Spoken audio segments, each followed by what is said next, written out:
Подтянуться одной рукой на турнике – крайне сложная задача для неподготовленного, а Ислам Кадзоев делает это легко. Подтягивание, флажок, отжимания на брусьях – все эти приемы направлены на усиление мышц рук, которые и нужны в первую очередь при прохождении полосы препятствий на проекте «Русский ниндзя». В 2018 году я посмотрел спортивный телепроект «Русский ниндзя», и тогда у меня загрело желание стать победителем этого проекта. И на проект взяли самых лучших 200 спортсменов, и я оказался в числе участников. Как проходил кастинг, как они смотрели вас? Кастинги проходили по разным городам: в Москве, в Новосибирске, в Санкт-Петербурге. И это был жесткий отбор, но я все-таки прошел.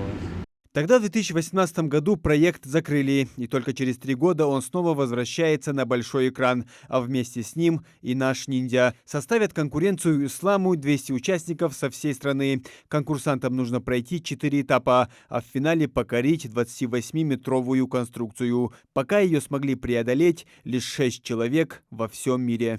Вместе с отцом у себя на заднем дворе я построил полосу препятствий, чтобы готовиться к этому проекту. Что у тебя там на полосе есть? Я сделал препятствия для укрепления хвата, потому что на проекте «Русский ниндзя» большинство испытаний нужно пройти на руках. И я занимаюсь у себя на заднем дворе, укрепляя хват. В нашей стране еще никому не удавалось пройти всю полосу препятствий, и ингушский ниндзя намерен стать первым. Около 10 лет назад он начал заниматься на турниках, а последние годы увлечен воркаутом и стритлифтингом. В свои силы Ислам верит.